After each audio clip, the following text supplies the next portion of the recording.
الرحمن الرحیم الحمد للہ وکفی وسلام علی عبادہ الذین اصطفی اما بعد اعوذ باللہ من الشیطان الرجیم بسم اللہ الرحمن الرحیم وذکر فإن الذکریٰ تنفع المؤمنین سبحان ربک رب العزة عما یصفون وسلام علی المرسلین والحمد للہ رب العالمین اللہم صلی علی سیدنا محمد وعلی آل سیدنا محمد وبارک وسلم اللہم صلی علی سیدنا محمد وعلی آل سیدنا محمد وبارک وسلم اللہم صلی علی سیدنا محمد وعلی آل سیدنا محمد وبارک وسلم۔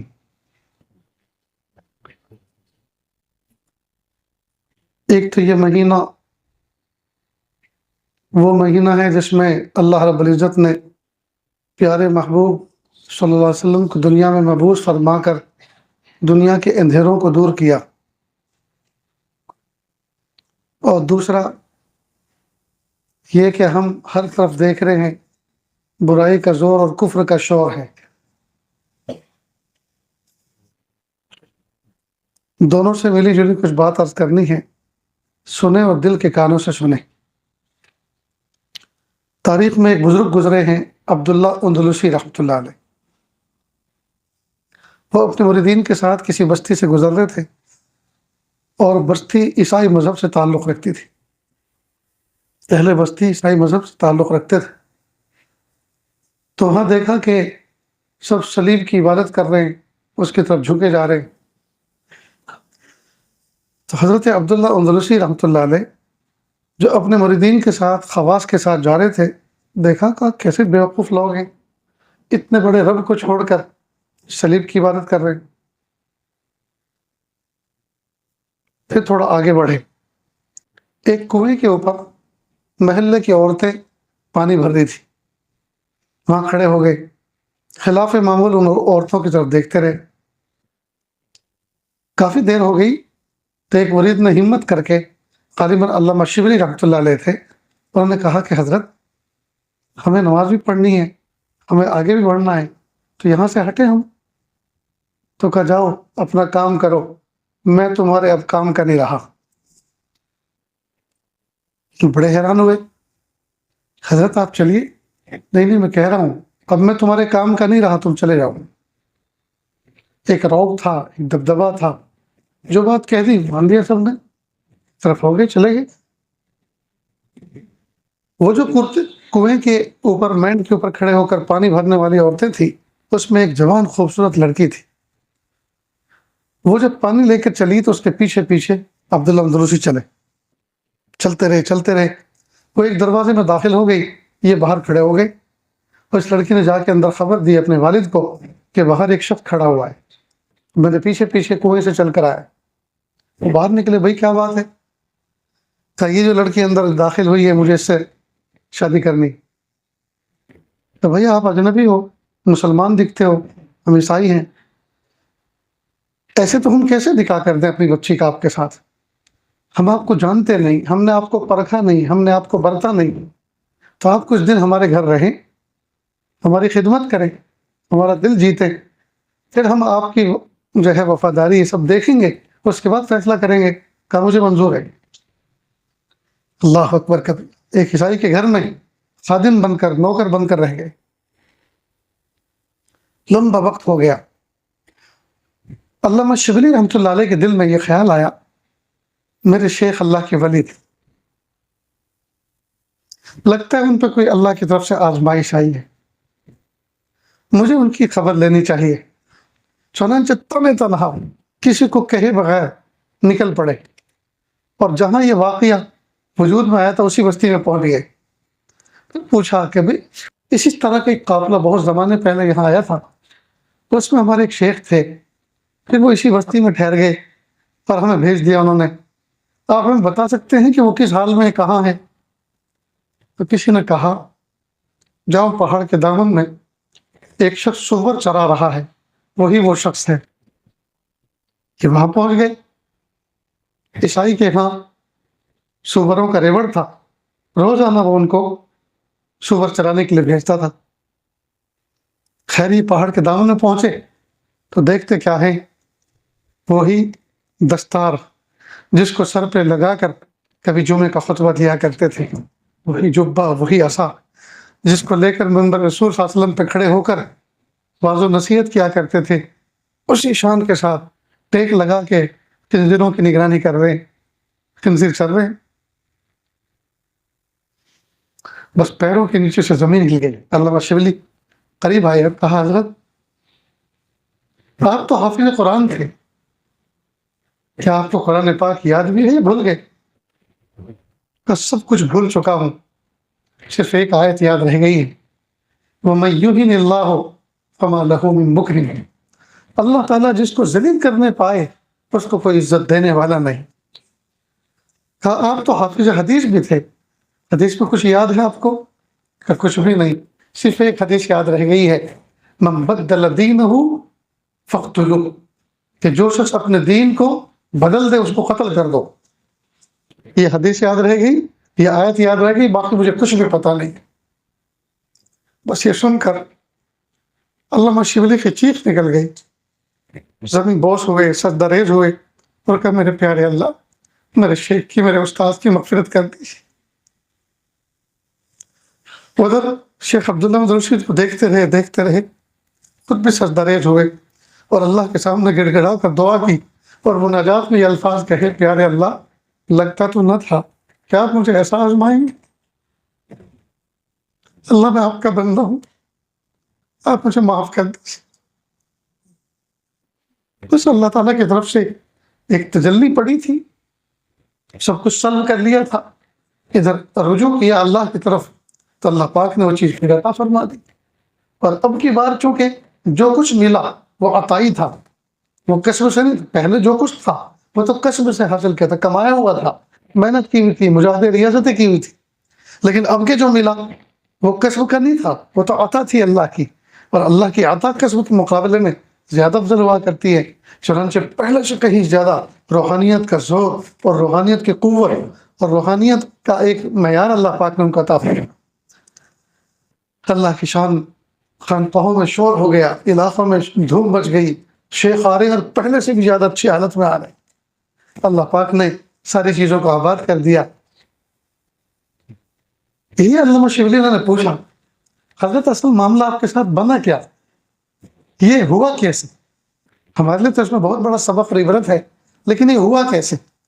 تو آگے سے وہ کہتے ہیں کہ جس وقت ہم عیسائیوں کی بستی سے گزرے اور ہم نے عیسائیوں کو دیکھا کہ وہ صلیب کے اوپر جھکے ہوئے ہیں، اس کی عبادت کر رہے ہیں، تو میرے دل میں ان کی ایک حقارت آئی اور دل میں یہ خیال آیا کہ کیسے بیوقوف لوگ ہیں، اتنے بڑے رب کو چھوڑ کے اس میں لگے ہوئے ہیں۔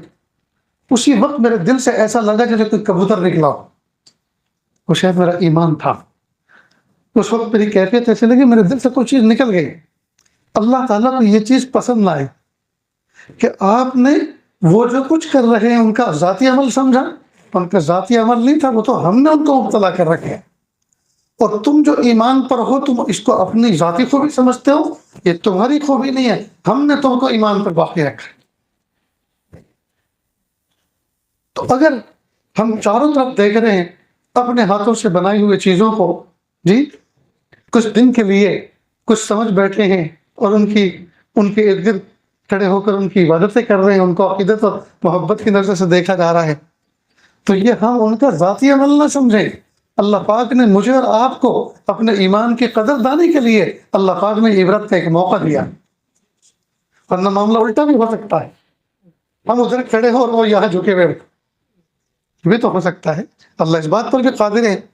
لہٰذا جب ہم کبھی ادھر سے گزریں، جب ہمارا کبھی ان علاقوں سے گزر ہو، تو اللہ سے اپنے ایمان پر تشکر کے جذبات کے ساتھ اللہ کا شکر ادا کریں، رب کریم آپ نے ہمیں بچایا، میرے پیارے اللہ آپ نے ایمان کی دولت عطا فرمائی، ہم اس پر آپ کا بے حد شکر ادا کرتے ہیں، اللہ ہمارے شکر کو قبول کر لیجئے، اور پیارے اللہ جن کو یہ ایمان کی دولت نہیں ملی ان کے لیے ہم آپ سے بھی مانگتے ہیں، اللہ ان کو بھی نواز دیجیے، اللہ ان کو بھی نواز دے۔ کیفیت ہماری یہ ہونی چاہیے، نہ یہ کہ ہم ان کو حقارت کی نظر سے دیکھ کے اس عمل کو ان کا ذاتی عمل سمجھیں، اس عمل کو ان کا ذاتی عمل سمجھے، ایسا نہیں ہونا چاہیے۔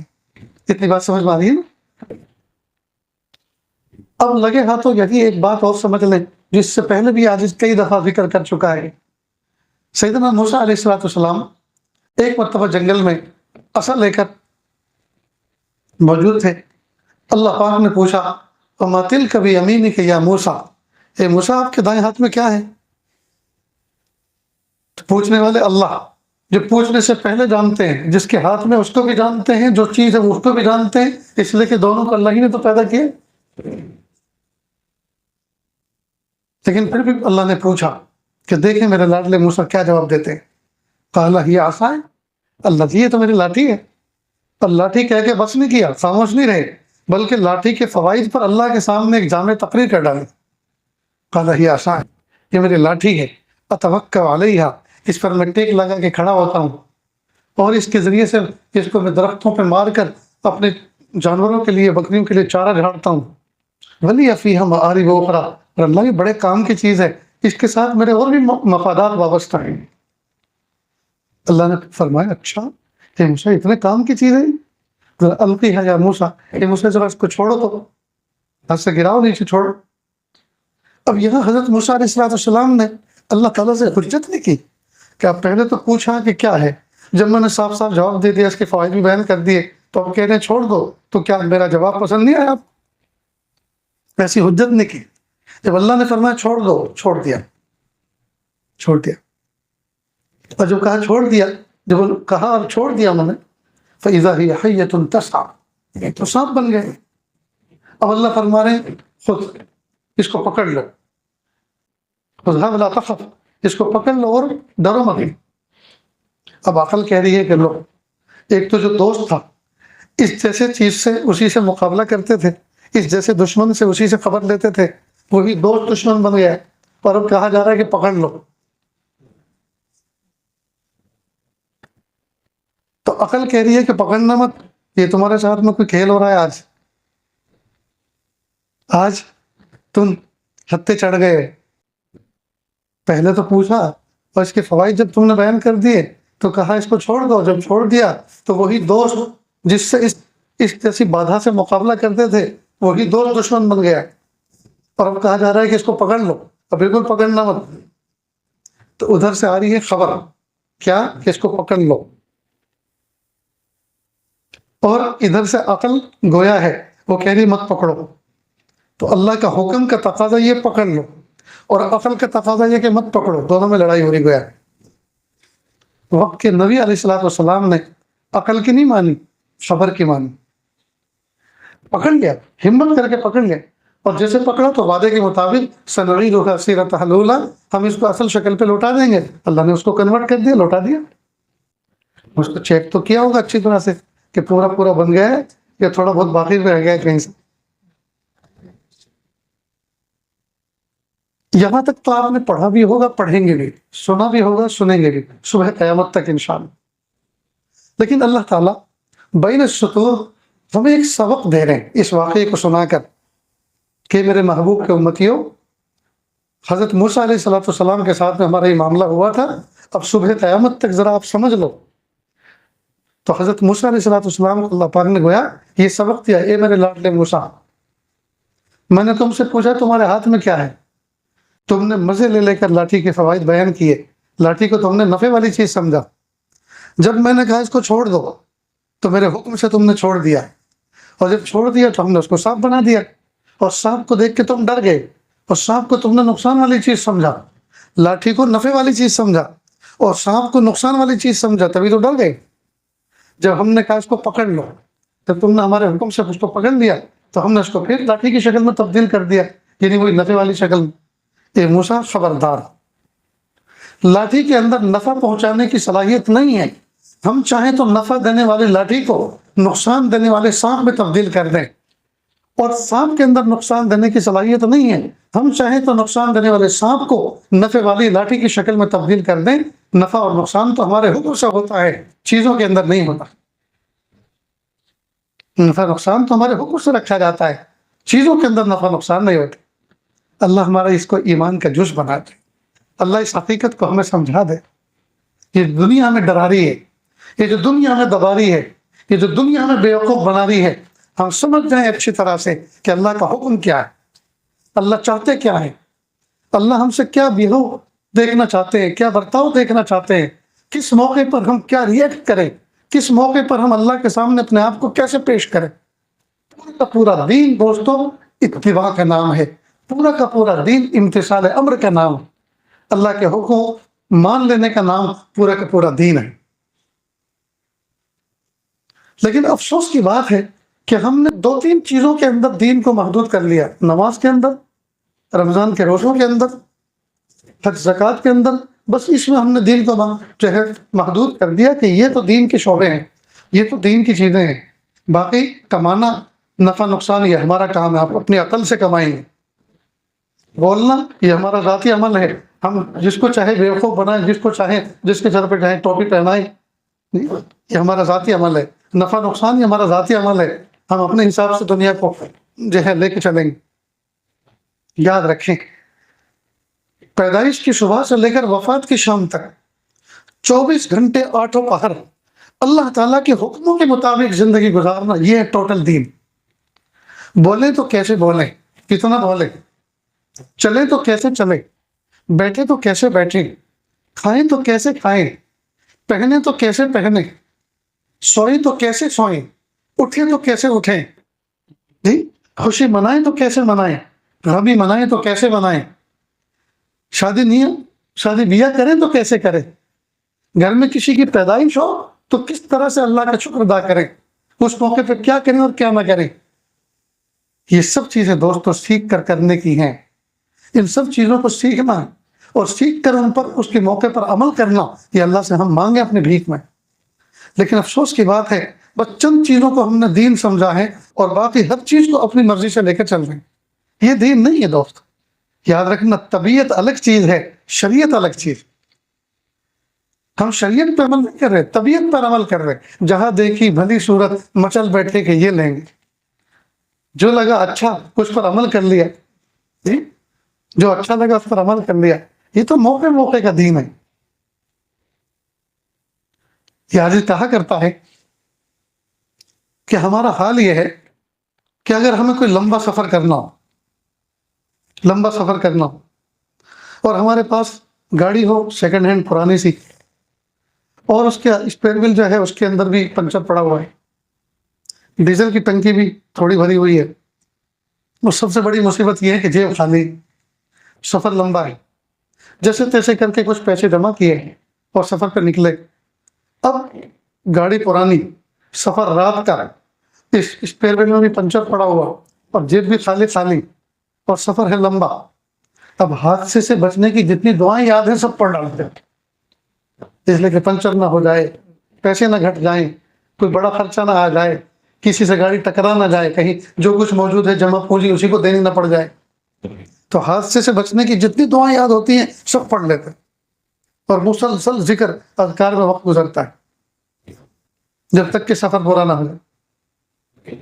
اور اگر معاملہ اس کا الٹ ہو، گاڑی ہو بالکل فارچونر قسم کی، مرد گاڑی ہو، اونچی چیچس والی گاڑی ہوتی ہے، میں اس کو مرد گاڑی کہتا ہوں، گاڑی اگر ایسی ہو اور ٹنکی بھی ڈیزل کی فل ہو اور دونوں جیبیں فل ہو اور ساتھی بھی جولی قسم کے ہوں، تو پھر تو سواری پر بیٹھنے کی جو دعا ہوتی ہے وہ بھی بھول جاتے ہیں، اس لیے کہ اسباب قوی ہے نا، ساتھی بڑے پیارے ہیں، جیبیں دونوں بھری ہوئی ہیں، ڈیزل کی ٹنکی فل ہے، گاڑی بالکل نیو برانڈ ہے، مرد گاڑی ہے، لہذا جو بسم اللہ پڑھ کر بیٹھا جاتا ہے وہ بھی بھول جاتا ہے، جو ابتدائی سفر کی دعا کی پڑھی جاتی ہے وہ بھی بھول جاتا ہے۔ تو اگر اسباب ہوتے ہیں کمزور تو ہمارا ایمان ہوتا ہے بڑا قوی، اور اسباب ہوتے ہیں قوی تو ایمان ہوتا ہے کمزور۔ یہ تو ابن الوقتی، ابن الوقت نہ بنے، ابو الوقت بنے، حالات چاہے ایسے ہوں، چاہے حالات ایسے ہوں، نظر اللہ کی ذات پر ہو، ہر حال میں اللہ کو راضی کرنے والا معاملہ ہو، نظر و توجہ اللہ کی ذات پر ہو، اس کیفیت کے ساتھ زندگی گزاریں، یہ ہے کمال دوست، یہ ہے کمال۔ تو اب کمال پر عمل نہیں کر رہے، تو دھمال پہ عمل کر رہے، شور شرابہ، ہنگامہ، خرافات، واہیات، افوات، بکواس، لایانی، اس میں زندگی گزر رہی، یہ فون کیا ایجاد ہوا ہے، ہائے ہائے، اس نے ایسا لوٹا ہے، ایسا دبا کے لوٹا ہے، ایسا لوٹا ہے، کیا عوام، کیا خواص، کیا چھوٹے، کیا بڑے، جی، کیا عورت، کیا مرد، سب کو لوٹ لیا، ایک ساتھ لوٹ لیا۔ جیسے اس طرح سے بال سارے کے سارے صاف کر دیے جاتے ہیں، اس طرح سے پیر کے ناخن سے لے کے سر کے بال تک ہمارے سارے اعمال کو مونڈ کے رکھتی ہے۔ تنہائیاں لٹ گئی، تلاوت چھوٹ گئی، جو ہاتھ ہمارے مصروف ہوتے تھے ماں باپ کی خدمت میں، وہ سارے کے سارے مصروف ہو گئے چیٹنگ میں۔ پوری رات ہماری جو کبھی راتوں کو گرم گرم آنسو اور سرد سرد آہیں نکلا کرتی تھی، گرم گرم آنسو بہتے تھے اور سرد سرد آہیں نکلا کرتی تھی اور اللہ کے عرش کو ہلا کر رکھ دیتی تھی، ساری مناجات ختم ہو گئی، ساری مناجات ختم ہو گئی۔ اس لیے دوستوں، ہم اثر نو اپنی زندگی کو ڈیولپ کریں، اثر نو اپنی زندگی کی ابتدا کریں۔ نوجوان بچے بہت سے کہتے ہیں جی پہلے معمولات ہوتے تھے اب نہیں ہوتے، پہلے نمازوں کی پابندی ہوتی تھی اب نہیں ہوتی۔ میں نے کہا بھائی دیکھو، آپ غسل کرو، غسل کرو، اور اس غسل کا نام غسل توبہ رکھو، یعنی یوں سمجھو کہ آپ توبہ کرنے کے لیے غسل کر رہے ہیں۔ اس کے بعد سکون کی 2 رکعت پڑھو، ہلکی پھلکی، اور اللہ سے کہو میرے پیارے اللہ، میں آپ کے ساتھ صلح کرنے آیا، اللہ جی میری صلح کو قبول کر لیجیے۔ آپ نے تو فرمایا والصلح خیر، اور صلح میں تو خیر ہے۔ میرے پیارے اللہ، جب آپ نے ہم کمزوروں کو یہ حکم دیا، آج میں آپ کے ساتھ صلح کے لیے آیا، اللہ میں ہاتھ بڑھا رہا ہوں، اللہ میرے ہاتھ کو قبول کر لیجیے۔ میرے پیارے اللہ، زنا نہیں کروں گا، بدکاری نہیں کروں گا، بد نگاہی نہیں کروں گا، جھوٹ نہیں بولوں گا، غیبت نہیں کروں گا، میرے پیارے اللہ، لایانی نہیں کروں گا۔ میرے پیارے اللہ، مجھے توفیق دے دیجیے، مجھے توفیق دے دیجیے، مجھے اپنا بنا لیجیے، مجھے اپنا بنا لیجیے۔ اللہ جی آج سے تکبیر اولیٰ کے ساتھ نماز کا اہتمام کروں گا، پیارے اللہ آج سے تلاوت بھی کروں گا، آج سے ذکر بھی کروں گا۔ اللہ جی آپ مجھے توفیق دے دیجیے، اللہ مجھے توفیق دے دے۔ توفیق کے بغیر پیارے اللہ پتہ نہیں ہلتا، توفیق کے بغیر پتہ نہیں ہلتا۔ آپ کے حکم سے، آپ کی توفیق کے بغیر کلی نہیں چٹکتی، پھول نہیں کھلتا، پھول نہیں مہکتا۔ کہ اللہ جب تک آپ توفیق نہ دیں، جب تک کہ آپ کا حکم متوجہ نہ ہو، وہاں تک کچھ ہونے والا نہیں ہے۔ میرے پیارے اللہ، میرے دل کی کھیتی ویران ہو چکی ہے، میرے دل کا باغ اجڑ چکا ہے۔ میرے پیارے اللہ، میں اس کو دوبارہ آباد کرنا چاہتا ہوں۔ کئی مرتبہ ساتھ کا کشمیر کا سفر ہوتا ہے، کشمیر میں ایک موسم ہوتا ہے بہار کا، پھل لگے ہوتے ہیں، پھول کھلے ہوتے ہیں، سبزہ زار ہوتا ہے، ایک پوری وادی اس میں مہک رہی ہوتی۔ اور ایک موسم ہوتا ہے خزاں کا، پت جھڑ کا، برف گرنے سے پہلے پہلے سارے پتے پہلے پیلے ہوتے ہیں، پھر لال ہوتے ہیں، گر جاتے ہیں سوکھ کر، اور سارے کے سارے درخت ایسا لگتا ہے جیسے پوری وادی کو آگ لگا دی ہو۔ آگ لگنے کے بعد جب آگ بجھ جائے تو سارے پتے جھڑ جاتے ہیں اور درخت بالکل ڈنڈ ہوتا ہے، بالکل پوری وادی کشمیر اس طرح سے نظر آتی۔ اس حاجت نے مختلف موسموں میں سفر کیے وہاں اور ہوتے ہیں، اس کے بعد وہ بالکل صبر کے ساتھ کھڑے رہتے ہیں درخت، نہ اس پہ پھل ہوتے ہیں، نہ پھول ہوتے ہیں، نہ کلیاں ہوتی ہیں، بالکل ایسے، یہاں تک کہ پھر برف باری ہوتی ہے، برف باری ہوتی ہے ٹکا کر، جو کچھ کسر ہوتی ہے وہ بھی نکل جاتی ہے، کئی مرتبہ شاخیں ٹوٹ کے گر جاتی ہیں برف کے بوجھ سے۔ پھر جب برف ختم ہوتا ہے پھر باہر آنی شروع ہوتی ہے، اس پہ کوملیں نکلتی ہیں، پھر کلیاں چٹکتی ہیں، پھر پھول کھلتے ہیں، جی، شہد کی مکھیاں اپنا ایک تانا بانا کرتی ہیں، پھر پھل آتے ہیں، اور پھر پوری وادی جو ہے مہک جاتی۔ تو یاجز وہاں جا کر کئی مرتبہ اللہ تعالیٰ سے دعا کرتا ہے، پیارے اللہ سال میں یہاں ایک بار خزاں آتی ہے، اور خزاں کے بعد آپ پھر اس کو بہار سے نوازتے ہیں۔ پیارے اللہ، وادی کشمیر میں اور جہاں جہاں برفیلے علاقے ہیں وہاں تو سال میں ایک مرتبہ خزاں آتی ہے اور پھر بہار ہی بہار ہوتی ہے۔ اللہ ہمارے دل کے باغ پہ تو زمانہ ہو چکا خزاں آئے ہوئے، اللہ اس پہ بہار کب آئے گی؟ کہ اللہ اس پہ بہار کب آئے؟ یہ تو اجڑا ہوا ہے، کیا ایسے ہی رہے گا کہ اللہ ہم دنیا سے اسی اجاڑ کے ساتھ چلے جائیں گے، اسی بگاڑ کے ساتھ چلے جائیں گے؟ میرے پیارے اللہ، ہمارے دل کی کھیتی کو لہلہا دیجئے، کہ اللہ مہکا دیجئے اپنی محبت کے پھولوں سے۔ میرے پیارے اللہ، ہمیں آباد کر دیجئے، شاداب کر دیجئے، ہماری آنکھوں سے محبت کے چشمے جاری کر دیجئے۔ تو دوستو، ضرورت ہے اس بات کی ہم اللہ تعالیٰ کے حکموں پر عمل کریں، اور اپنی توجہ کا قبلہ درست کریں اور اللہ کے ساتھ صلح کا معاملہ کریں، ہاتھ بڑھائیں۔ اللہ جی میں صلح کا ہاتھ آپ کی طرف بڑھاتا ہوں، اللہ میرے ہاتھوں کو قبول کر لیجیے، اللہ ضائع نہ فرمائی، آپ توفیق دے دیں۔ توفیق مانگے اللہ سے، اللہ جی آپ توفیق دے دیں، آپ کی توفیق کے بغیر کچھ نہیں ہوتا۔ لیکن اتنا یاد رکھیں کچھ کام ہمارے اختیار میں اللہ نے دیے ہیں۔ مثلا غلہ کون اگاتا ہے؟ اللہ اگاتے ہیں نا، لیکن گھر میں رکھا نہیں اگتا۔ غلے کا دانہ آپ ہتھیلی پہ رکھیں جی، ایک دانہ چاہے گیہوں کا ہو، چاہے چاول کا ہو، دھان کا ہو، چاہے مکئی کا ہو، ایک دانہ آپ رکھیں، چاہے برس رکھیں، وہ اکیلا بھی خراب ہو جائے گا، بیجن لگ جائے گی، خراب ہو جائے گا۔ اس ایک دانے کے 100 دانے نہیں بن سکتے۔ تو اللہ پاک نے حکم دیا کہ اس کو آپ چھپاؤ، کہاں؟ مٹی میں چھپاؤ۔ جب ہم اس دانے کو ایک ترتیب کے ساتھ زمین کو نرم کر کے مٹی میں چھپاتے ہیں اور کھاد پانی کا خیال رکھتے ہیں، اتنا کام ہمارے اختیار میں دیا ہے اللہ نے، ہم اپنا اختیار استعمال کر لیں۔ پھر ایک دانے کو 100 دانے میں تبدیل کرنا ہی اللہ کا کام ہے۔ پھر ایک دانے کے 100 دانے اللہ کرتے ہیں۔ ایک مکئی کا دانہ ڈالتے ہیں، ایک بھٹا لگتا ہے جس میں 100 دانے ہوتے ہیں، کم و بیش جی۔ تو 100 دانے کب بنے؟ جبکہ ہم نے ایک خاص عمل کے ساتھ جو ہمارے اختیار میں اللہ نے دیا تھا وہ کیا۔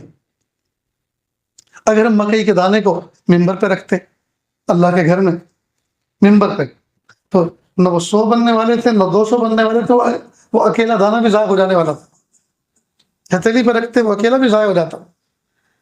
اللہ پاک نے کچھ ہمیں اختیار دیے، کچھ ترتیب سجھائی ہے کہ آپ اتنا کام اپنے اختیار سے کرو، اس کے بعد ہمارا کام۔ اسی طرح وضو کرنا جی، اللہ کے سامنے سجدہ ریز ہونا، دعا کرنا، یہ سب چیزیں اللہ پاک نے ہمارے اختیار میں دی ہیں۔ تو اتنا تو ہم عمل کریں، پھر اللہ تعالیٰ آگے کی توفیق دیں۔ رات کو ہر بندے کی آنکھ کسی نہ کسی وقت ضرور کھلتی ہے۔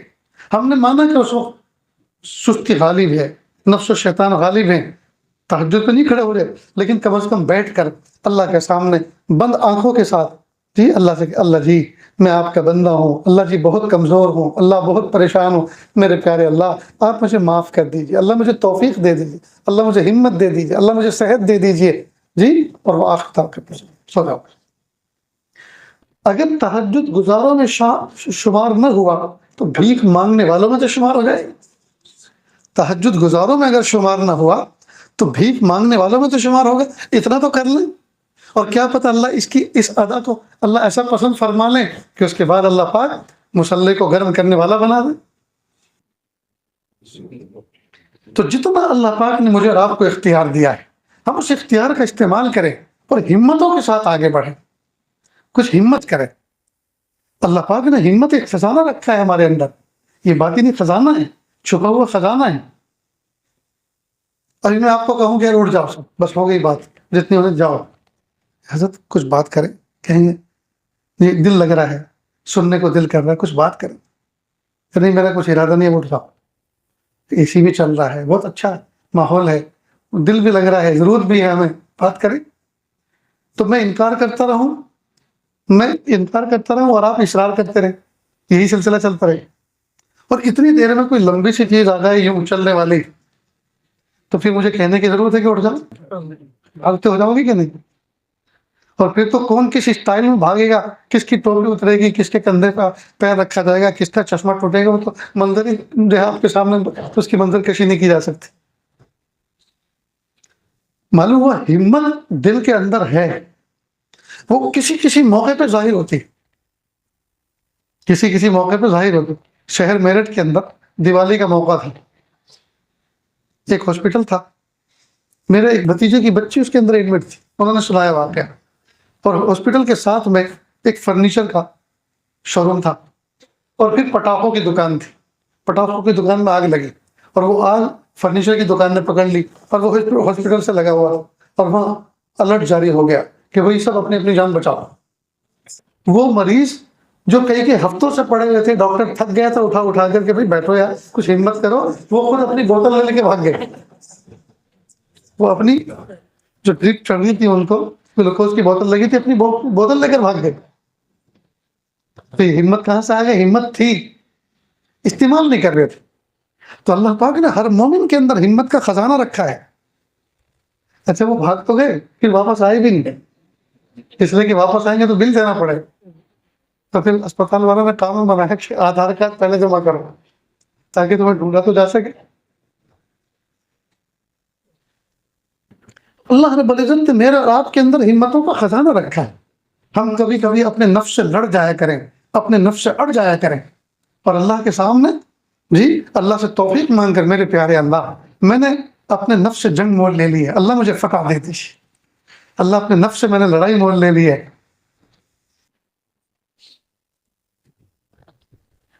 اللہ اکبر کبھی اللہ سے ہم یہ مانگیں، میرے پیارے اللہ میں نے تنہا نفس و شیطان سے جنگ مول لے لی ہے، اللہ اس جنگ میں مجھے فتح دے دیجیے، اللہ مجھے جتا دیجیے، اللہ میرے ہاتھ کو اونچا رکھیے، اللہ مجھے کامیابی عطا فرمائیے، ہمیشہ نفس و شیطان ہی مجھ پر غالب آتے رہے، ہمیشہ مجھے دباتے رہے، بس پیارے اللہ بہت ہو گیا، اب تو بہت ہو گیا، میں نے سوچ لیا ہے آپ کی توفیق و طاعت سے میں آگے بڑھوں گا اور ان کو پیچھے کروں گا، اللہ میری آپ میری ہمت میں برکت عطا فرمائے۔ تو اللہ تعالیٰ سے ہم کریں، معاملہ کریں، اللہ سے مانگیں، لیکن افسوس کی بات ہے دوستو، ہم اس موضوع پر تنہائی میں بیٹھ کر اللہ تعالیٰ سے کچھ معاملہ ہی نہیں کرتے۔ بزرگوں سے کہیں گے دعا کرنا، خاص دعا کرنا، اس سے زیادہ آگے کچھ نہیں، بس خاص دعا کرنا، اور سوچتے ہیں کہ ان کی دعاؤں سے کام ہو رہے ہیں۔ اللہ کے محمد صلی اللہ علیہ وسلم نے دعائیں نہیں کی اہل مکہ کے لیے، پوری امت کے لیے، لیکن کتنے لوگ ہدایت پر آئے، اور تعجب تو یہ کہ اللہ کے محبوب کے ساتھ موجود اور ابو جہل موجود اسی شہر میں۔ معلوم کہ اللہ رب العزت نے ہر بندے کو پرسنل ایک صلاحیت عطا فرمائی ہے، بندے کو چاہیے کہ اس کو استعمال کر کے اللہ کی رحمت کو اپنی طرف متوجہ کرے، اللہ کی رحمت کو اپنی طرف متوجہ کرے۔ تانا گریت کودک حلوہ فروش، تانا آیت رحمت اللہ بجوش، جب تک حلوہ بیچنے والا بچہ روتا نہیں ہے اللہ کی رحمت وہاں تک جوش میں آتی نہیں ہے۔ شیخ سعدی رحمۃ اللہ علیہ۔ ماں کو اپنے بچے سے محبت ہوتی ہے، اور بچہ گہری نیند سو رہا ہوتا ہے، ماں کبھی نہیں اٹھاتی، سوئے ہوئے بچے کو ماں اٹھاتی نہیں، روتے ہوئے بچے کو اٹھاتی۔ ہم سب کے سب سوئے ہوئے ہیں، ہم سوئے ہوئے ہیں، رحمت سے دور ہیں، اگر ہم اللہ کی محبت میں رونے والے بنے اللہ کی رحمت اٹھا دے گی، سہارا دے دے گی، اللہ کی رحمت سہارا دے دے گی۔ بچپن میں ہم نے سارے کے سارے کام رو کے بنائے، پوٹی پیشاب کیا رو دیے، ڈائپر بدل گئے، کپڑے بدل گئے، بھوک لگی رو دیے، کھانا مل گیا، دودھ مل گیا، کوئی مشروب مل گیا، کھلونا چاہیے رو دیے، کھلونا مل گیا، کوئی ستا رہے تکلیف دے رہے رو دیے، مانا آ کے دفاع کر دیا، بچا دیا، سارے کے سارے کام رو کر بنائے تھے۔ لیکن بچپن کے بعد جب 55 میں پہنچے اور رونے کی سنت چھوٹ گئی، رونے کی ادا بھول گئے، رونے کی ادا بھول گئے، لہذا کام بھی ادھورے ہو گئے۔ کاش کہ ہم یہ رونے کی ادا زندگی بھر باقی رکھتے اور رب کے سامنے رویا کرتے، تو پھر ہمیں سب کے سامنے رونے کی ضرورت نہیں تھی۔ رب کے سامنے رونا اگر یاد رکھتے تو آج سب کے سامنے رونے کی ضرورت نہیں تھی۔ میرے بھائی، کہنے والا سننے والوں سے زیادہ محتاج ہے، میں اپنے دل کو مخاطب کر کے یہ بات عرض کر رہا ہوں۔ ہمیں چاہیے کہ ہم اپنی زندگی پہ نظر ثانی کریں اور اپنی فائلوں کو مینٹین کریں۔ دوستو بہت ہو گیا ہے، بہت بکھرا ہو گیا، بہت ہم پھیل گئے، دوستیاں پھیلا دی، تعلقات پھیلا دیے، رشتہ داریاں پھیلا دی، بزنس پھیلا دیا، معاملات پھیلا دیے، اب سمیٹنے کی ضرورت ہے۔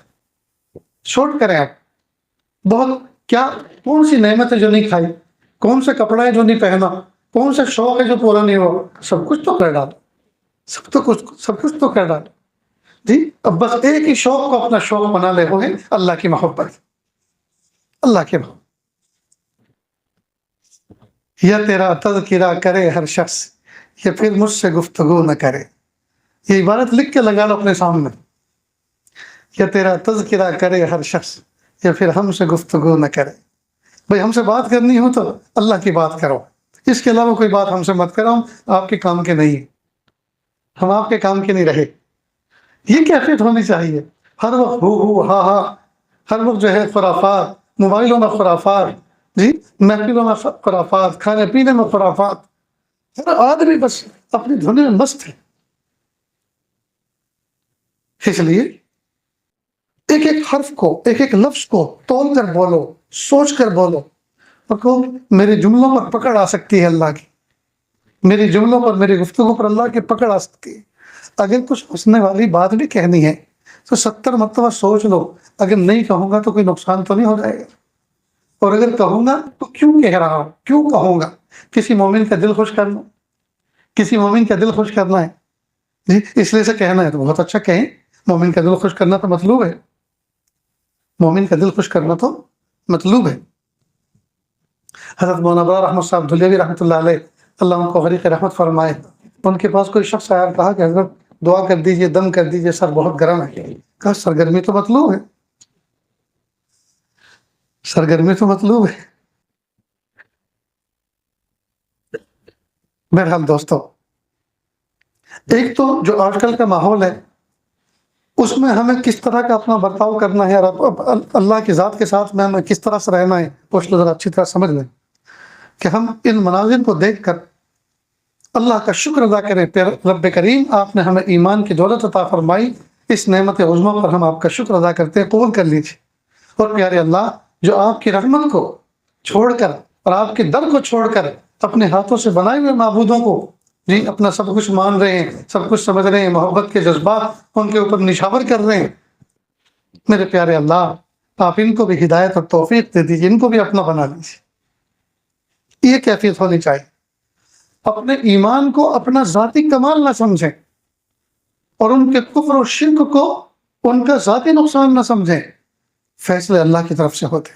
جس دن میں اور آپ پیدا ہوئے تھے، اسی دن، اسی لمحے، اسی گھڑی نہ جانے کتنے بچے پیدا ہوئے دنیا میں. کوئی عیسائی ماں کی گود میں پیدا ہو، کوئی مشرک ماں کی گود میں پیدا ہو، کوئی یہودی ماں کی گود میں پیدا ہو، کوئی مجوسی ماں کی گود میں پیدا ہوا. مجھے آپ کو اللہ پاک نے ایمان والی ماں کی گود میں جنم دیا. میں نے اور آپ نے اللہ کا کیا بنایا تھا کہ انعام یہ دیا، اور انہوں نے اللہ کا کیا بگاڑا تھا کہ ان کو یہ ماں ملی. یہ قضاء و قدر کے فیصلے، یہ ایسی عظیم نعمت ہے کہ سجدے میں سر رکھ کر قیامت تک اگر نہ اٹھائیں تو اس عظیم نعمت کا شکر ادا نہیں کر سکتے. یہ قضاء و قدر کے فیصلے ہیں. اس لیے اللہ سے کہیں پیارے اللہ، بن مانگے جب آپ نے کلمہ پڑھنے والی ماں کی کوکھ سے ہمیں جنم دیا، اللہ تھوڑا ہوش سنبھالا ہے.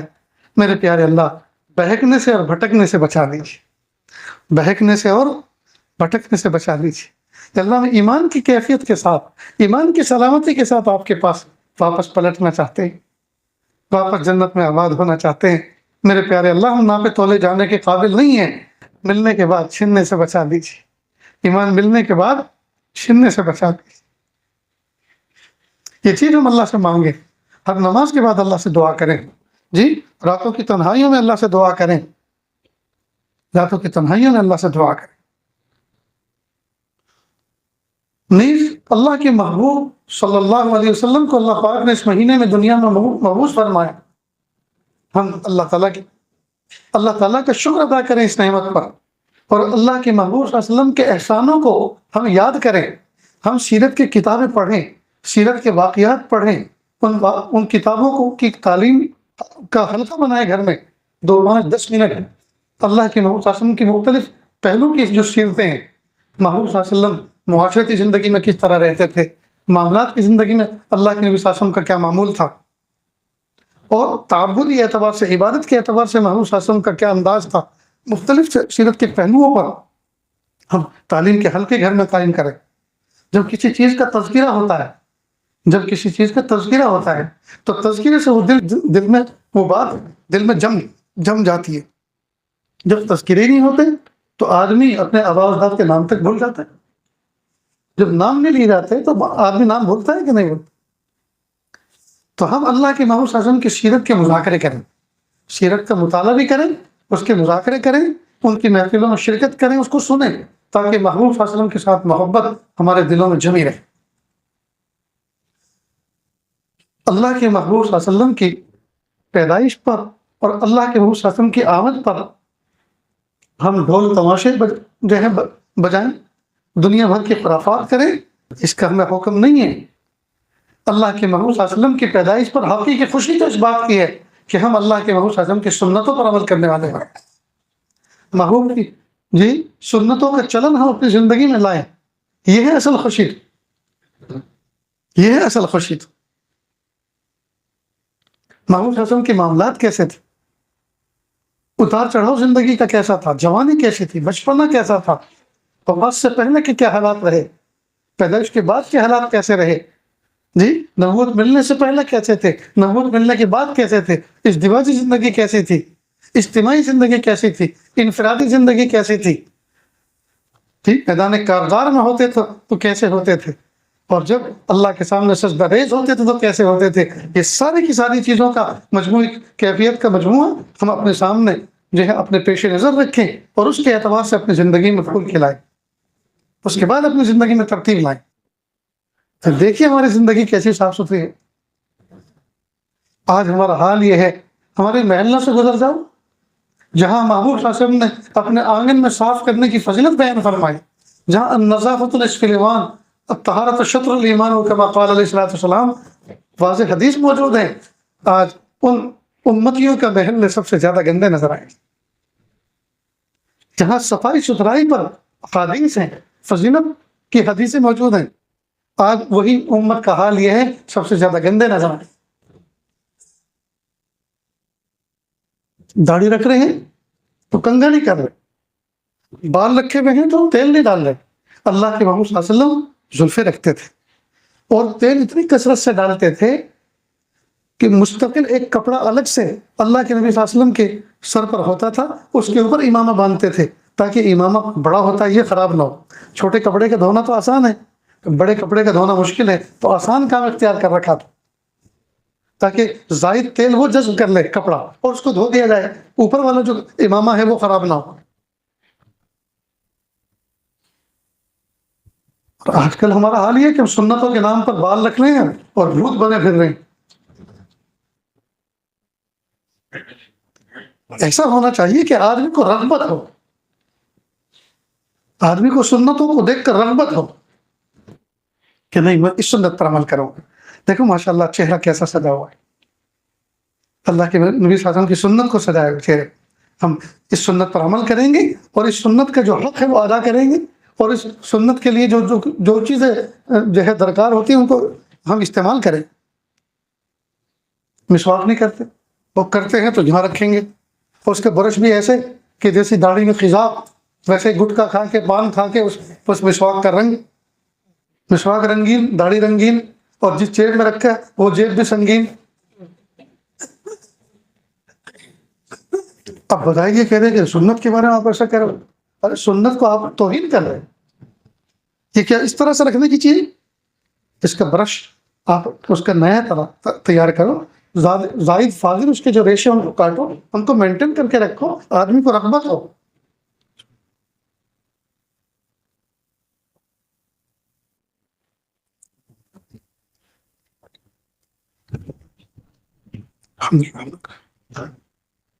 تو سنتوں سے محبت ہوا. آج کل تو حال یہ ہو چکا ہے امت کا، اگر کوئی آدمی کوئی بزرگ ہے،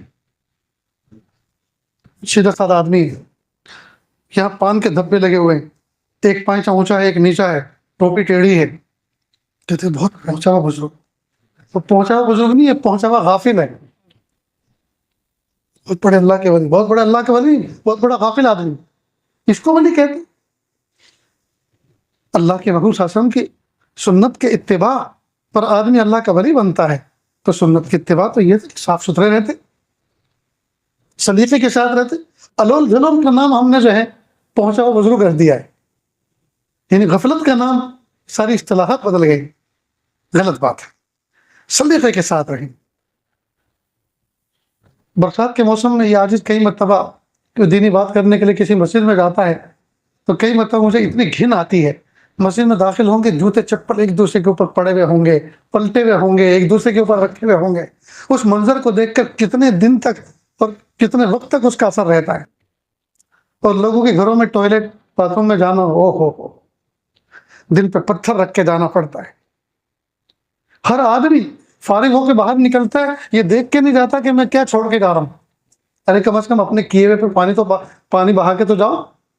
نہیں، عام طور پر جو اجتماعی استنجا خانے ہوتے ہیں مسجد کے ساتھ لگے ہوتے ہیں یا درسگاہوں کے ساتھ لگے، سب کا یہی حال ہے. کئی مرتبہ تقاضا پیدا ہوتا ہے لیکن وہ تصور کر کے وہ تقاضا ہی ختم ہو جاتا ہے کہ جا کے فارغ کیسے ہوں گے. جس امت کو نظافت و صفائی کے بارے میں باقاعدہ ہدایات دی گئی ہیں اور نظافت و صفائی اور طہارت کا ایک نظام اور سلیبس بنا کے دیا ہے، آج وہ امت اس سلیبس کو بھول گئی.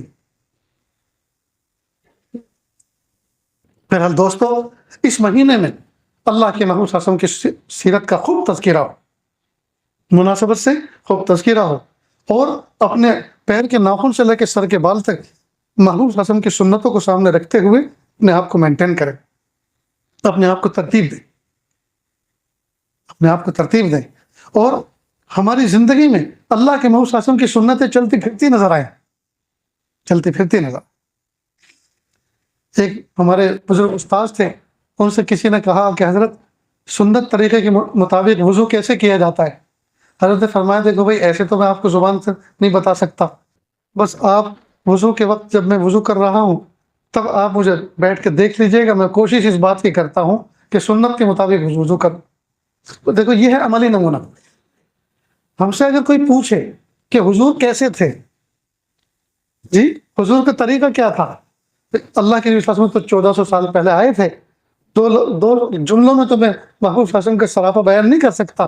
باقی ہماری مسجد میں جتنے لوگ آتے ہیں وہ کوشش کرتے ہیں کہ حضور پاک صلی اللہ علیہ وسلم کے نقش قدم پر چلیں، تو تم آ کے ذرا دیکھ لو وہ کیسے جوتے چپل نکالتے ہیں، کون سے قدم کو مسجد میں انٹر کرتے ہیں، داخل کرتے ہیں، کیسے وہ بیٹھتے ہیں، کیسے وہ نماز پڑھتے ہیں، کیسے وضو کرتے ہیں، کیسے وہ لوگوں سے ملاقات کرتے ہیں، کس خندہ پیشانی کے ساتھ وہ ایک دوسرے کو سلام کرتے ہیں. تو آپ ان کو دیکھ لینا، ان کو دیکھ لیں گے تو آپ کو پتہ چل جائے گا حضور کیسے تھے. لیکن کوئی مائی کا لال ہے جو ایسا کہہ دے؟